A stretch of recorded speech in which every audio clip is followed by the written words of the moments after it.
You're listening to Ordinary Eccentrics. I'm Courtney Lofton, and together we'll uncover the extraordinary lives of ordinary people. Let's hop into it.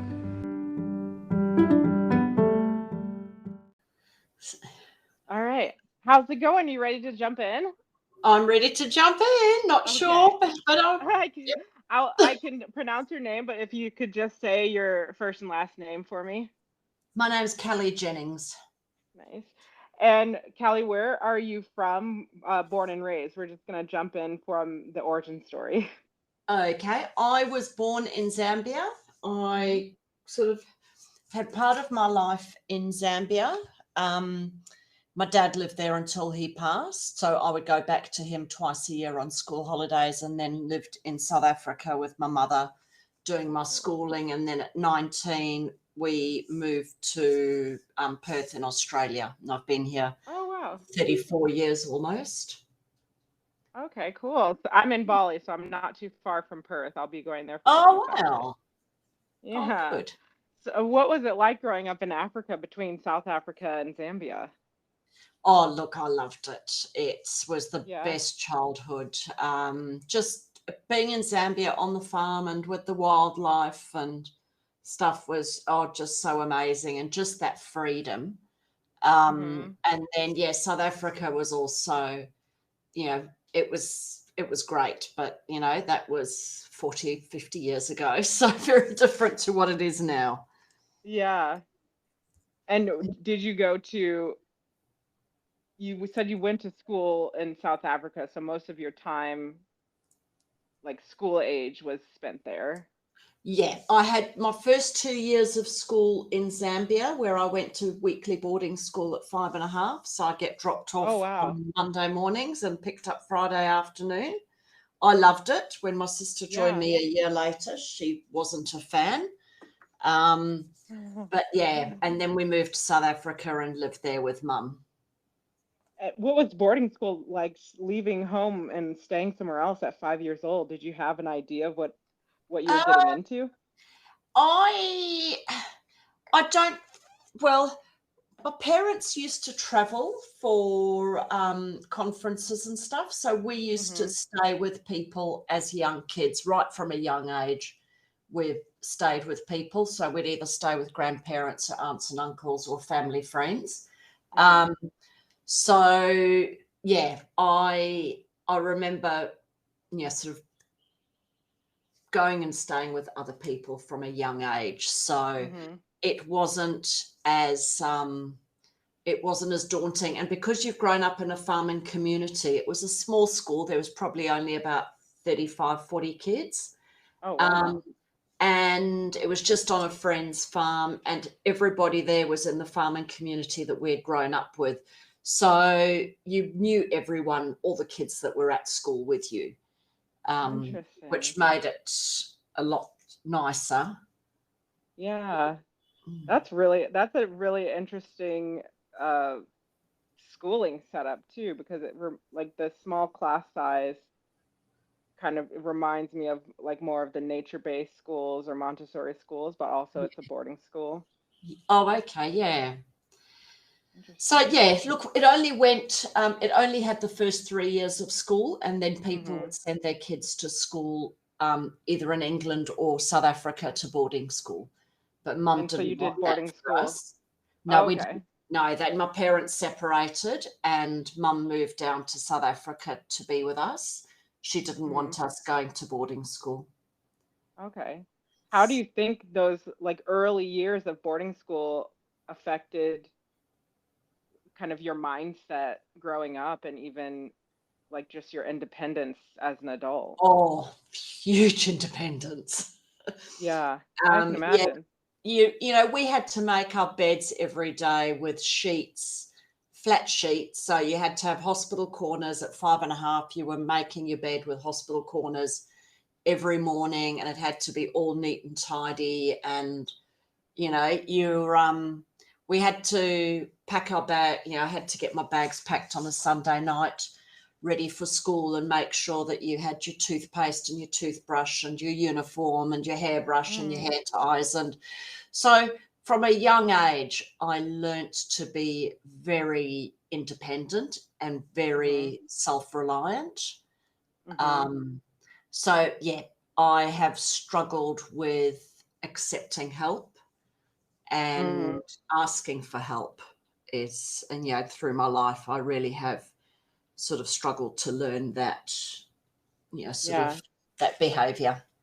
Yeah. Can you speak more to that? Like maybe situations or experience of you've had and looking back where you're like, okay, I could have asked for more help there, or I wish I could ask for more help.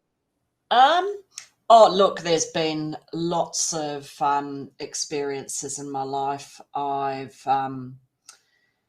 first marriage fell apart, but my daughter was born 11 weeks premature. So Mm. I would every day for, the nearly 9 weeks she was in hospital, go there every morning, every afternoon. I'd be expressing my milk to, take for her to be fed every day.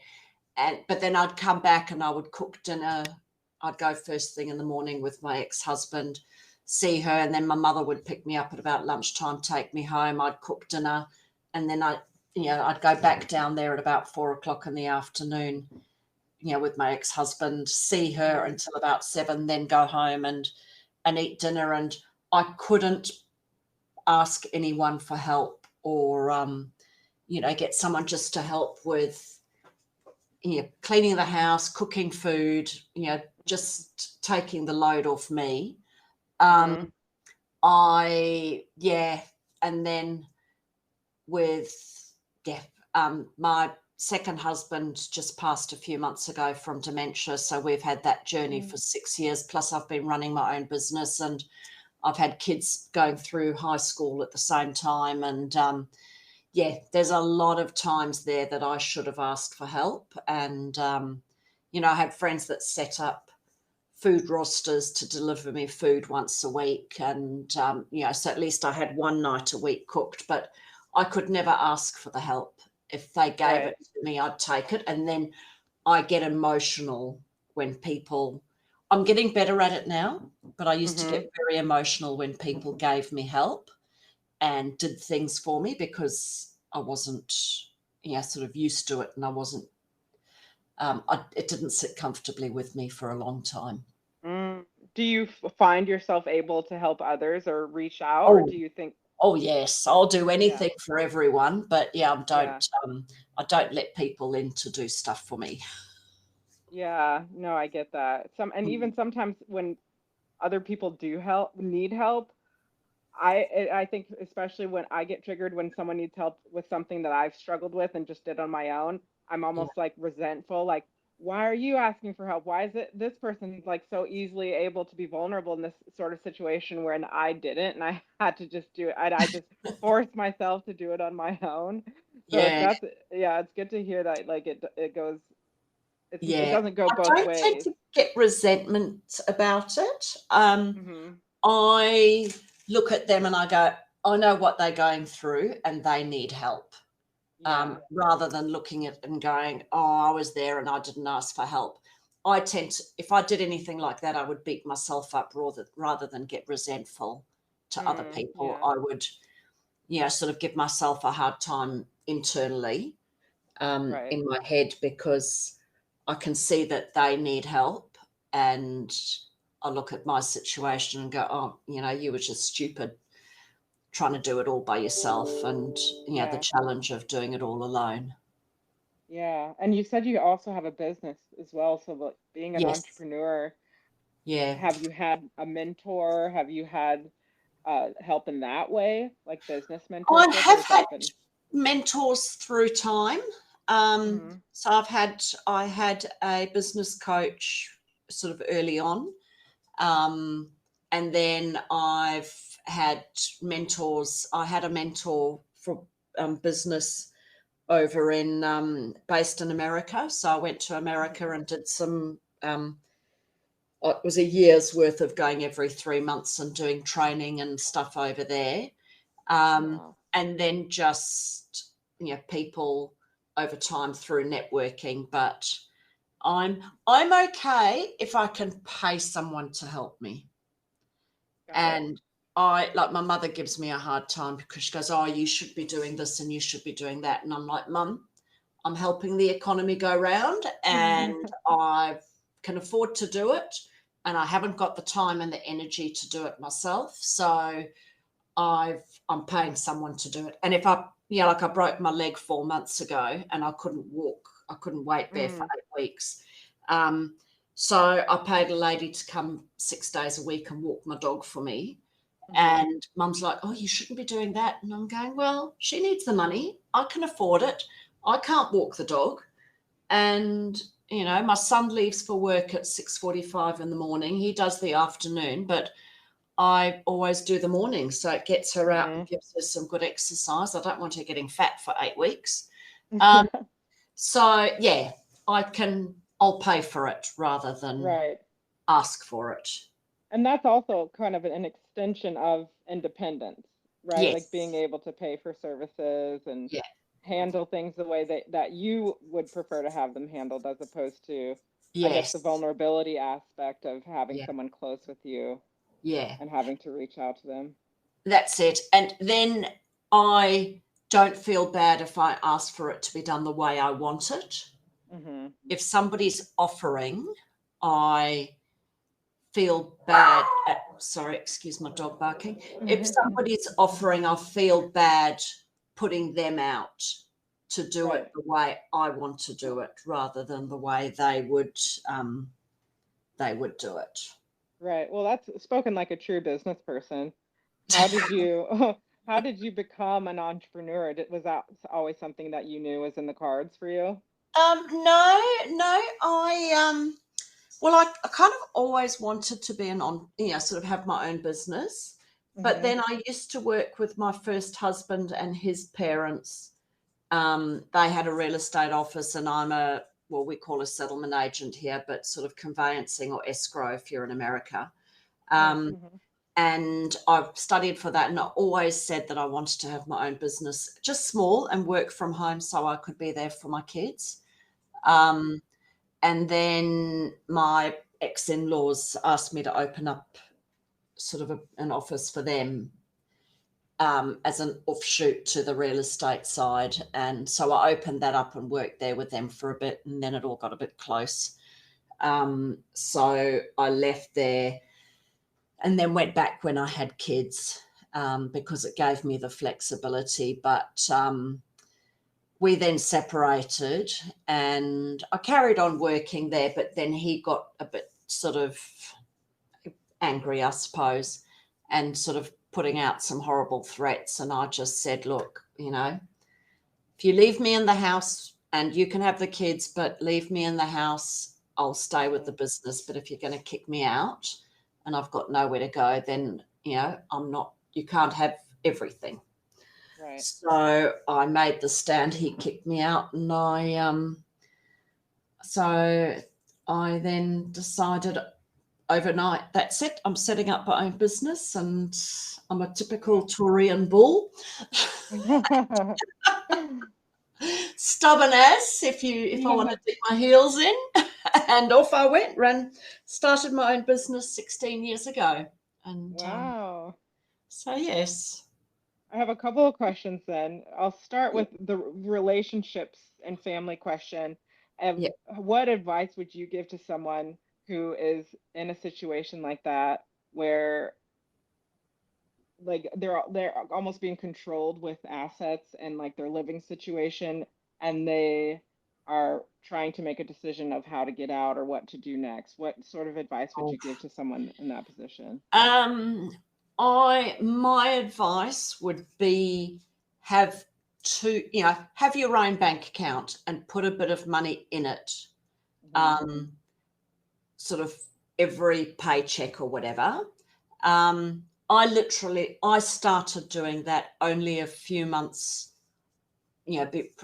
sort of a few months before we separated, probably about 6-8 months. And all I managed to get for myself was $700. So I left with 2 kids and my car and $700 and resigned from my job and was kicked out the family home all on the same day.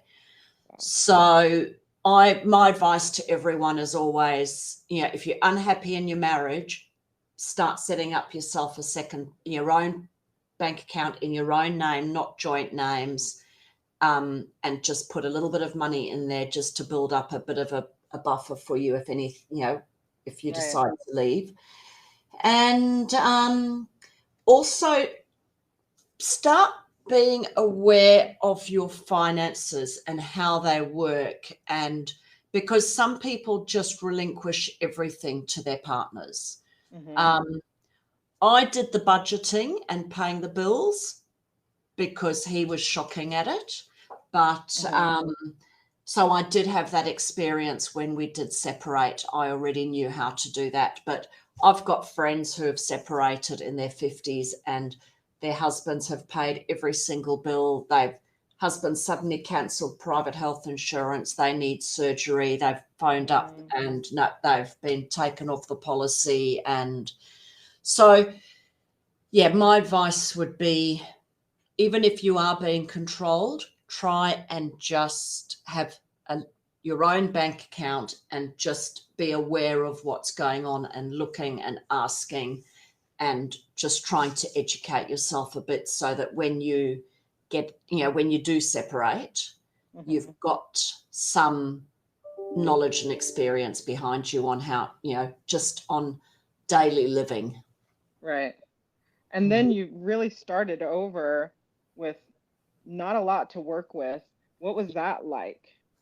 Well, I was very fortunate. My brother lent me $10,000, and so I opened my business with that. My mother let the kids and I move into her spare bedroom, so the three of us shared her bedroom, and I opened my business from the corner of the lounge room. Mm. Um, and I just went out to every single networking event I could just to get my face and my business card out there. And yeah, it's scary and it's Yeah. it's daunting, but I was just determined that I was going to survive. And then on top of that, my ex decided to try and control me even further, that he was not going to pay me any maintenance. So Mm. I've, in I think 17 years, I think I've got $1,000 from him for maintenance for the kids. Mm. And that's it. So, he couldn't control me in other ways, so he controlled me then. And then he knew my Achilles heel was the kids. So he controlled me there by taking the kids 50-50, even though he never interacted with them much Mm-hmm. when we were together. And my kids at sort of 4 and 6 were asking for a different dad. So that sort of explains their relationship with their dad. Yeah.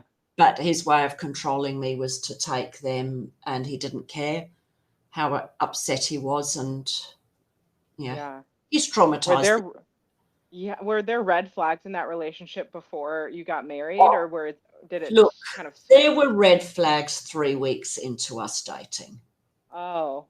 And I had just moved to a new country. I knew absolutely nobody. He was the first, sort of person that I met and started dating. And I should have listened to it back Yeah. then. And we did separate pre-kids. But then I can't categorically say it was him, but there's been some incidences which are all a bit weird. That was him trying to get me back when, sort of I was living by myself and my house kept being broken into and, Mm. and stuff like that. And he was trying to win me back at the time. And I suspect that it was him sort of manipulating me to come back to him and trying to Yeah. control me again. So, yes, there were instances. There was never any physical abuse, but there was a lot of psychological abuse. Yes. No, I relate to that, and I think a lot of women can relate to being in a relationship where you see the red flags, but then Yeah. you're like, "Oh, I love this person," and there's like other things that kind of make up for it, and you almost Mm. hope for the best for them, and like you Yeah. hope that they'll like as the relationship grows that they'll change or they'll be better, but Yeah. that's never really what happens. And when we separated, he changed and he worked really hard at trying to be a better person, but I just kept saying to myself, a leopard doesn't change its spots. They might go from brown to purple, but they're going to go back to brown eventually. And they did.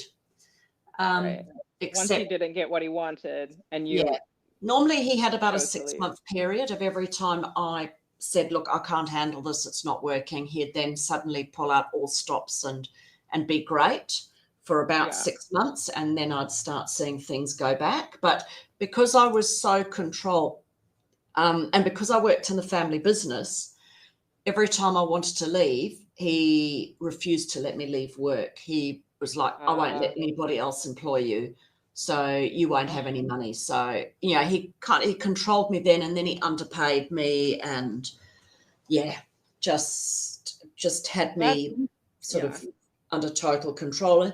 But then had the audacity to say to me, you know, but there's no physical abuse. There's, you know, I'm not hurting you. There's no bruises. I'm like, yes, but you're hurting my head and my heart. Yeah, emotional bruises. If you care about me at all, like you wouldn't do this. That's it. Yeah. So how it's did you taken get the a hell of courage? a lot of counselling over the last 16 years. And because then he's started dating a narcissist, extreme narcissist, who's done time in jail for fraud, and he's still taken her back and, you know, sort of traumatized the kids, and he's just got no guilt and remorse for any of that. So it's taken, and the kids won't go to counselling. So it's just taken a lot for me over definitely the last sort of 12 years, when I could afford to go regularly, of making it a priority for me and working on me so that I could then help my kids indirectly because they refused to go to counselling. Right. What did you learn from counseling? How did that help kind of give you or help you with the courage to walk away and to even continue pursuing your own business? It helped. Well, I had my own business at the time.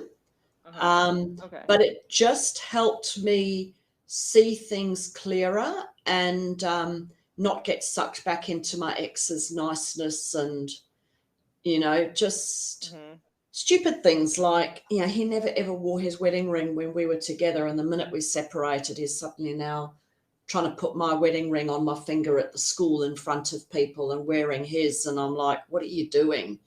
But just not getting sucked into his games, and seeing them for what they are, and learning how my childhood has, I suppose, you know, I probably, you know, felt rejection being sent off to boarding school at 5.5. And so I've always been scared of rejection, and just learning that I can be rejected, or I can leave a situation, because I've also had, you know, quite a bit of sexual abuse as a child. So being able to leave a situation and stand my ground, and just not fall back into those old ways and behaviors, and just stand up for myself, have confidence to, you know, to say no to things, and not to put the rose-colored glasses on all the time, hoping that everything's going to work out and be better. Yeah, like actually being able to take action and look at your situation from an objective point of view, as opposed to like from the emotional point of view of like being so in it, but like taking that step back to really look at the situation. And, you know, my ex and his partner, they did stupid things like telling parents at the school that there was violent restraining orders against me from my children, and telling the new schools that I wasn't the mother, that the girlfriend was the mother, and they must have no contact with me, and not send any correspondence to me, and, you know, tried to prove me as a bad parent. And it certainly taught me a lot, and taught me a lot about narcissists are actually quite stupid sometimes, because I found what they were accusing me of, I eventually learned over time, that what they accused me of is what they were actually doing themselves, or what they were prepping to accuse me of. Mm-hmm. So I then learned through counselling and looking at all of that and building up my own inner strength and resolve how to just stand up and fight for that. And it's like, well, I will do anything.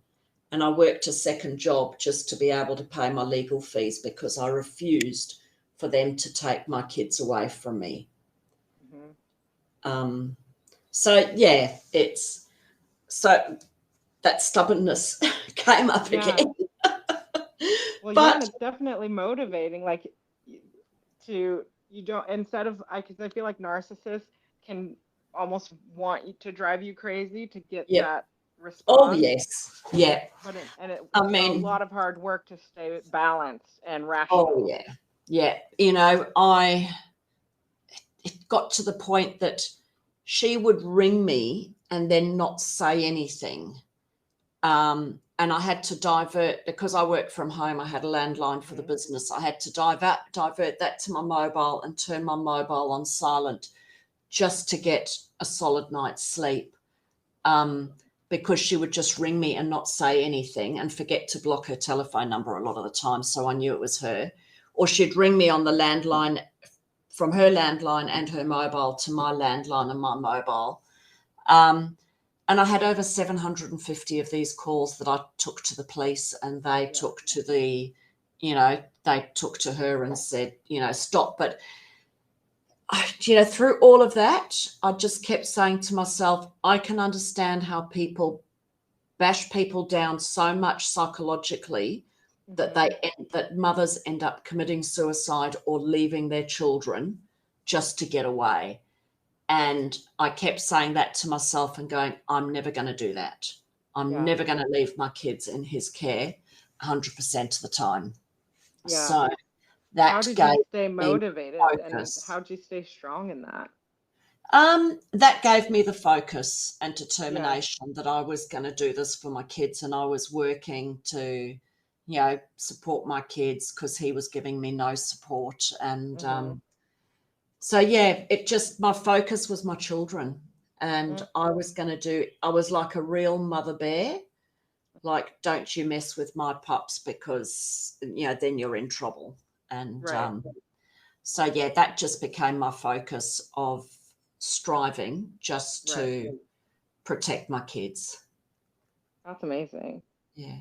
From my house being broken into and their fingerprints coming back, and my car being keyed and my son witnessing it. And, we experienced having to padlock ourselves in the property because, they would just come over and damage the property. So, my kids were petrified. If I went out to throw rubbish in the rubbish bin at night, they would come out there going, Mum, are you okay? Is everything okay? Like, what's happened? They abducted the dog. Yeah, just lots of things that they just traumatized us. And so I would just bunker down with my kids and go, we just padlock ourselves in the house. We put up security cameras. My electricity bill went through the roof because I had the external lights on 24/7 so that the cameras could catch anybody coming in.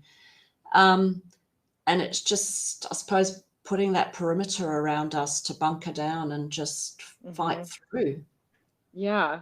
Did you ever think there would be a light at the end of the tunnel?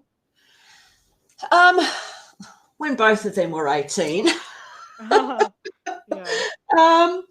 So yes, I thought there would be a light at the end of the tunnel, but I didn't think that light was going to appear until, for at least about 13 years. So, and if not longer. So, yeah. But anyway. And all the while you had started your own business. You did take a second job to help with legal fees. But when you were first getting started, did you ever think, because I feel like a lot of people are afraid of the lack of a safety net or losing motivation or things not working out. How did you cope with that? I was very lucky because I had my mother and my brother and sister-in-law and my sister and brother-in-law here. and well, my sister and brother-in-law moved away, but my mother moved back to Perth for a bit. Then she moved sort of over the other side of Australia. But I always had my family's support, and it was also hard because he tried to, because we did 50-50 for quite a number of years. He would then try and do all the social stuff with my friends too, for the sake of the children, and then tried to manipulate them against me too. So yeah, it was it's just relentless. Oh, totally relentless. You know, tracking my mobile phone, having to get a new mobile phone so that he couldn't track it. He would hack into broke into my house and got the keys to my post box for my, for my business, and then would go through all of that and then try and turn clients against me. It was totally relentless. So all I would say to people is just break it down into small chunks, and just focus on one day at a time. Don't look at the big picture. Don't look at when you're going to get that light at the end of the tunnel.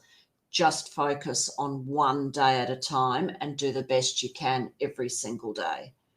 And don't look back at, I kept a journal so that I could write it all down, and then I shut the journal. And if I needed to go back on any of that, my memories were in the journal. I didn't hold on to those memories because I didn't want that to bring me down. My energy was so dwindled from, just this relentless behavior.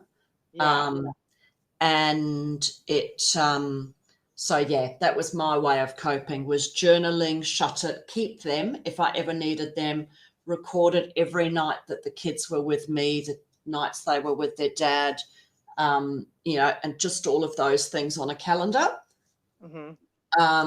So that, when it came to, sort of when we got to court, I could then go, well, I've had this much, he's had that much, he's kept them, he's refused to bring them back to me, saved all the thousands and thousands of emails in a folder, but set up systems that you can record all of this, log it all, but then shut it and don't keep it in your head.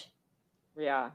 I have kept a journal since the second grade, and I've always thought that journaling was the best way to detangle my mind. And whenever I'm feeling anxious or stressed, I write it all out, and it just kind of gets it out of my head and onto paper, and I can put it away. I think that's amazing advice. And that also did help me leave my marriage, because I journaled for a few years before I left. And because there was so much manipulation and gaslighting and everything, I kept thinking that, honestly, that I should be going into a mental institution, because I thought I was losing my mind. And it was actually journaling for about 3 years before I finally had the courage and strength to leave my marriage, that I would flick back on it and go, no, you're not losing your mind. This is a pattern that keeps happening. Just be aware of that, and, and just keep recording and keep going. So yeah, but I don't like keeping a lot of all of that negativity in my head, because the negativity wears me down, and then I can't focus on moving forward.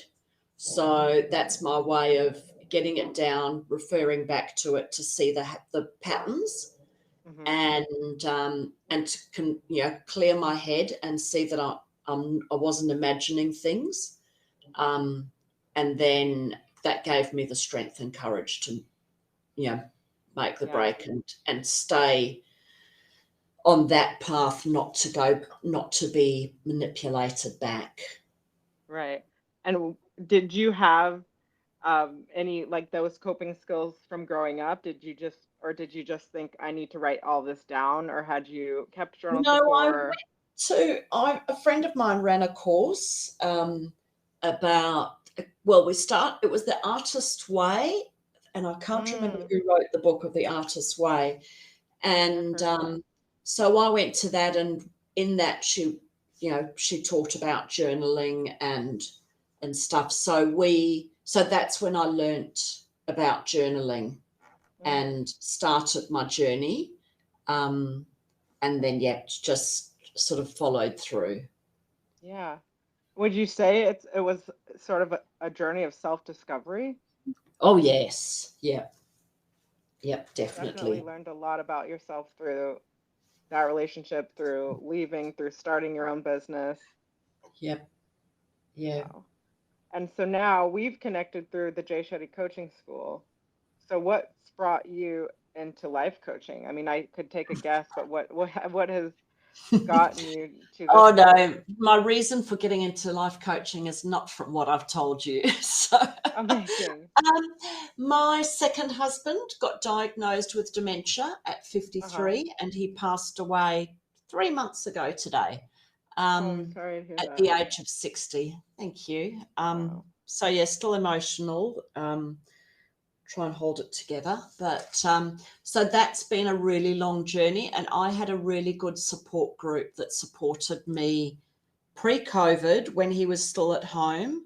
And we had a wonderful lady that ran that support group, um, and I learnt so much there.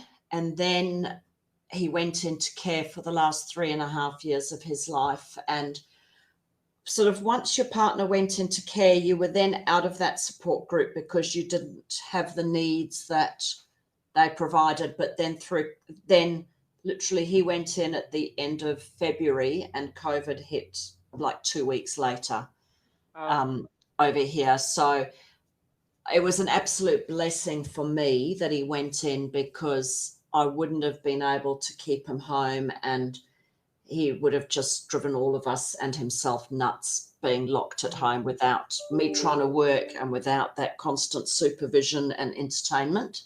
mm-hmm. Um, so, yeah, then we went into the nursing home, and I realised, chatting to my friends from the support group once life came back to normal, that there were so many of the people that still had their partners at home that were really struggling.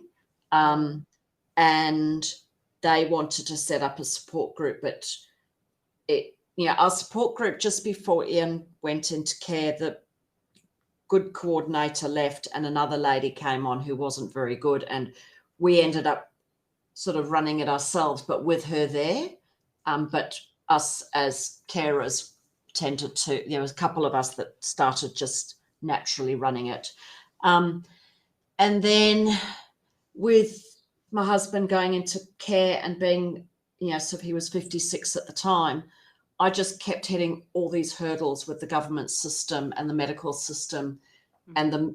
the residential care system, because under the government system and everything, they'd not sort of really equipped and prepared for people to go in under the age of 65. So because he was under 65, I couldn't get him a certain assessment that he needed, and he had to have that assessment to be able to go into nursing home. Mm, But everywhere I rang, I couldn't get it. So that tenaciousness of mine came to the forefront again. But I managed to work the system pretty much at the speed of lightning over a space of about 3 months, mm-hmm. to get it sorted. And then a whole lot of people from the support group, their loved ones needed to go into care. So they were ringing me and asking, what do we need to do? How do you do it? How do you get around that hurdle? So I Mm, was helping them. And then, it's kind of just evolved that a lot of people have rung for help, and I've chatted to them. And then I've followed Jay for years, and I saw he was doing the certification for life coaching. And I thought, I'm going to join this because Ian and I had always wanted to give back to dementia mm, and try and help. And then I saw at that stage that people had loved ones in nursing homes, needed support, and there's mm-hmm. no support groups for people there because you're dealing with a totally different category. And then when we went through the week of palliative care that I was with him 24/7, I just felt like there was so much emotion, there was so much sadness and grief and everything that I was going through. But there's no support for people in that either. There's no sort of education, there's no, there's nothing. So that's the reason I did it, was to try, be able to get some training and qualification behind me to open up support groups, because I felt that I needed to learn some boundaries on how to hold those boundaries, and how to support people and ways of communicating things and stuff like that. So that's the reason I went into it. And then there's another side of it where, with my husband at the beginning of his diagnosis with the medication and everything like that, he then suffered sort of sexual dysfunction and stuff like that. So that was another side that we were trying to deal with. And I realized that there's so many people that need help in that area, because, when they've sort of sexual dysfunction, they then sort of forget about the intimacy side, and then the relationship fractures from there. So that's another area that I want to sort of try and help people on these journeys with all of that. So that's how I got into J. And But you mentioned boundaries, or like being able to maintain boundaries. What do you mean by that? Well, I think it's just the way I was seeing it is, if there's a group, just being able to pull people back in. So not have one or two people that dominate the whole session, pulling them back in, pulling people. So I've run a couple of support groups now where people go off on other tangents, and being able to pull them back and go, but this is what we were talking about, and this is what you asked the question about, and this is what we're addressing, but you've gone off, and just sort of learning how to bring them back better. I can do it with my business, but when I feel that people have got pain and suffering there, I used to let them just carry on talking. Right. Whereas now it's like, we've got to bring it back, and this is what we're doing. And, so that's kind of where bringing I'm it back with empathy. Yes. Yeah. So now I'm running a support group for people that are in the nursing home that Ian was in. We've run 2, and I'm just getting I'm just doing it voluntarily. And I've had such amazing feedback from it, and they're like, can we please do this fortnightly, and can I bring some friends from other nursing homes because they would benefit from this? And so I've now got to work out, when do I start charging? How do I start charging for all of this? So that's the sort of avenue that I would like to go down. But then I've got all these other life experiences that I think, sort of can help. I went out to lunch yesterday with some girlfriends, and another lady came, and she's going through divorce. And so, just chatting to her about that and helping her with that. So I think I've got such a broad range of experience that I can pull on in so many different areas. You've been through a lot, it sounds like, and you still seem so resilient. And I'm really curious how you maintain that resilience, and like how you cope and keep going. I'm definitely a glass half full person. And I try and take a positive out of everything. I reckon that everything that happens in life, there's always something that you can either learn a lesson from, or, something that you can look at a blessing in there. And, the other week I was talking to my mother, and somebody came into my life, and they were just compulsive liar, and sort of alcoholic and everything. And my mother's like, oh, that was the biggest mistake, befriending them. And I went, no, it's not a mistake. I'm grateful for them coming into my life, and I'm blessed that they came into my life, because I've learnt about, sort of lying and compulsive liars and alcoholics, and just their lack, the person's lack of reality, and being able to extricate myself from that and not get sucked into it, because I was initially sucked into it, and then I started seeing the red flags. So, yeah, I was on holiday with my mother and I broke my leg, and I spent 3 days lying down on the cruise with my mum, and she was moaning and complaining. And I'm like, Mum, we got to spend so much quality time together lying in our cabin in the cruise while I had my leg up and, just catching up and resting. Otherwise, I would have been scuba diving, you would be snorkeling, and we'd see each other for meals, and that would be it. But, we've had all this quality time together. Right. So, yeah, and everybody's like, oh, the pain, and, it's, There's always something. There's be always grateful for. something. Even when my husband passed, I had my broken leg and I was still not weight bearing and on a knee scooter. And people are like, oh, how could you have done that, while you're with your husband? And I'm like, I couldn't do anything. So all I could do was lie on my bed on the floor next to his bed and listen to music and read books and be with him. He couldn't, his body was too painful for him to be touched. So I could just be there next to him and not get frustrated, because I couldn't drive. So I didn't have my car there to go out and do things.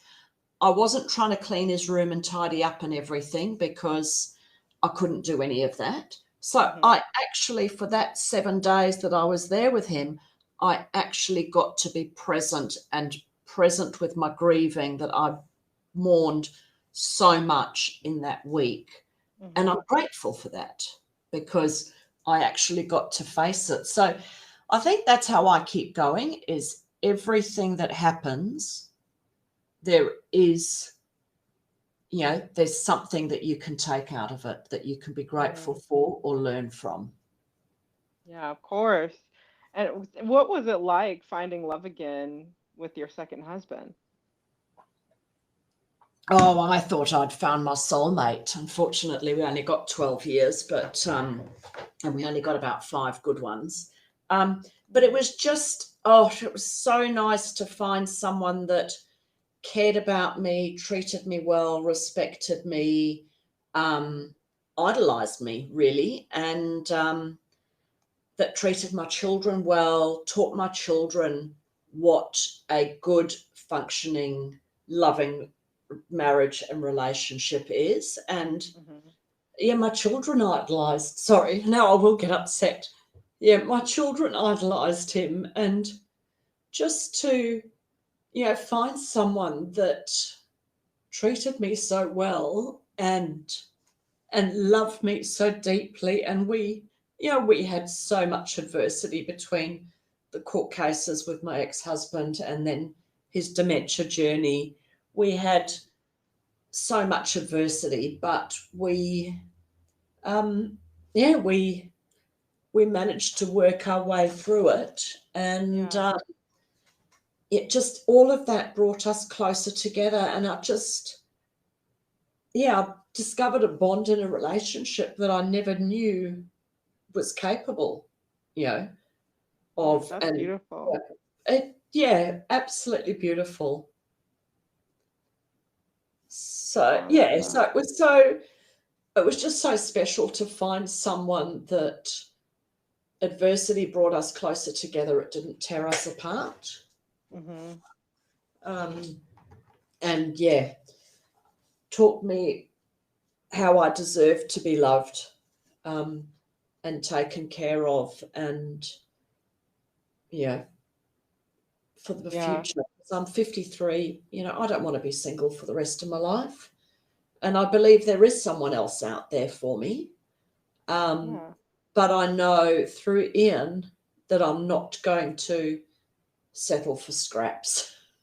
Right. And from that, that's beautiful. And I love that you got to have that experience and to really feel like that true unconditional love. Yeah. What did you learn about yourself and just the way that you love and what you are willing to accept now for a relationship in Um, that relationship with your husband? I learnt, I learnt how loyal I am. Oh, yeah. And, that I'm there right to the end. I've sort of learnt that I think, again, that I can work my way through adversity and, obstacles and barriers, and that I've got so much internal strength and courage Hmm. um, within me. Um, but I've learnt that I deserve to be loved and cared for and have someone that that treats me with respect and just Yeah. just sorry, my mind's sort of coming to a That's blank. okay. It's taught me what a loving unconditional love relationship is, and how how intimate a relationship can be. Hmm. And I'm just so grateful for that, for him, for That's that. amazing. Yeah. And the independent side of you, do you feel like you could let your guard down in that way more and be more vulnerable with this relationship? Yes, yeah. I've learned to let my guard down through the dementia journey. Hmm. I've learnt that it's okay to cry, and it's Yeah. okay to have emotions with, and I don't have to have the stiff upper lip and just be strong and just keep going. Yeah. It's okay to not collapse, but it's okay to have emotions and show my emotions. Because I Totally. don't collapse in a heap. I let the emotions come as they come up. I let them, I just let them come. Yeah. And I've learnt And to say to my friends, look, I'm crying because I'm upset. Please don't feel guilty asking me a question or asking me how he's going or anything like that. I want to talk about him, hmm. but you just accept that this is my emotion, and doesn't, I don't want people to come and smother me with hugs when, Hmm. sort of when I'm crying. Yeah. Sometimes, but not all the time. Yeah. It's just like, please just don't feel bad that I'm crying. Just accept that it's my emotions, and I don't want to squash them. I don't want to hide them. But, Totally. I don't want you to stop being or asking or caring because you feel bad that I'm crying. Right. Because tears are like emotional sweat. It's cleansing, it's healing, Yes. Yeah. Yeah. and in that way you can really help other people and hold space for other people who are going through similar situations or completely different situations, but still want to be able to express their emotions. Yeah. Yeah. So I've learnt now I never go anywhere without two tissues in my pocket. Yeah. That's Because there's been a good. lot of tears over the last 6 years with this journey. Oh, of course. What advice would you give to anyone struggling with grief, or not even struggling, but experiencing grief and just still walking through this life and who is still continuing to go through life and while experiencing grief? Um, I would definitely say just go with it, let it come up as it comes. Hmm. Don't try and don't try and squash it down. One of the best things that I so my sister actually gave me a card that I've stuck up in my shower, and because I've got a whole lot of stuff in my shower, all my sort of affirmations and stuff like that. And it says there, grief is a journey, not a destination. And I've looked at that all the time and thought, yep, this grief, it is a journey. I'm going to go through it, but it's not the rest of my life. It's not where I'm going to be stuck forever. Right. And that's, you know, it takes time, you know. It's and I think with my husband, through the dementia journey, you grieve so much the whole way through the journey. So, you know, it's grieving from the diagnosis, from him forgetting how to pay for things, not being able to drive anymore, not knowing how to dress himself, not knowing how to make a meal, even make a sandwich, how to work the TV, not being able to feed himself, becoming incontinent, becoming immobile, not being able to shower himself and dress himself. So there's just so many times that you grieve on this journey that, I feel like, and they say when you come to the end, when the loved one passes, you've only got about 10% grieving left to do because you've done so much for so long. Wow. Every step of the way. But I would say don't put a lid on it and don't bottle it up and squash it down, because then when it does come up, it comes up in a big, big way. Yeah. And I feel like the grief, I did that and ended up on antidepressants, and which then turned me suicidal. And so I just stopped them and went to the doctor the next day and just went, I've never been a suicidal person, but the medication you've put me on has started giving me suicidal thoughts, which is one of the side effects. But being able to realize that and stop it and go, this is not me. I would never do this. And so, bottling it up is not a good way of handling it. And do you realize you're bottling up as you're bottling it up, or does it just feel like you're carrying on as normal until everything kind of comes out? I knew I was bottling it up. But see, the thing is, like, I would go and see my husband and I would bottle it up because I would try. With dementia, they sort of don't understand your words, but they pick up on emotions and feelings. So if I got upset, he would then get upset. So I would bottle it up and try not to show it when I was in the nursing home with him, or at home. I would get very frustrated with things because, like, why can't he understand? I told him that 2 minutes ago. Why doesn't he remember? So it would get very frustrating for me, and then he would pick up on it, and then we would just go into a different cycle. So I would bottle it up. I would walk out of there bawling my eyes out as I shut the door behind me, get in my car, drive home, bawling my eyes out. But then my kids felt bad and would get upset if I was upset. So then I would make sure by the time I got home that the emotions were all, I bawled my eyes out. I reckon that my car could drive on autopilot from the nursing home to home. And then I would get home and I'd put a lid on it again and then just get on with life and pretend like everything's all okay for the kids' sake. Yeah. So do you feel like grief goes hand in hand with healing, and does one journey end and the other begin, or how does that work? It does go hand in hand in some ways. It's just that just that feeling of loss. It's sometimes grief goes hand in hand with healing, but sometimes grief is just pure grief.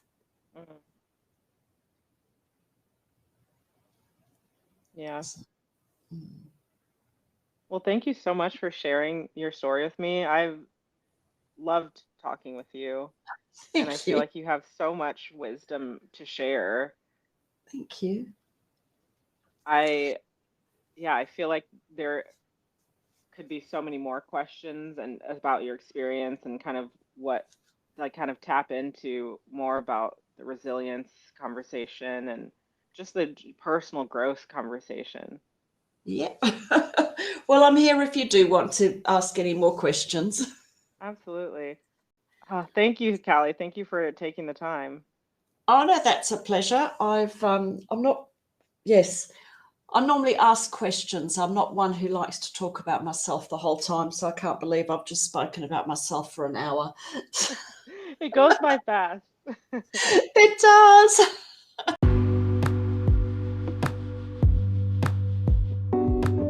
Thank you for joining us today. If you like what you heard, please subscribe and join us in our next conversation where we'll be exploring the extraordinary lives of ordinary people. I'm Courtney Lofton, and this is Ordinary Eccentrics.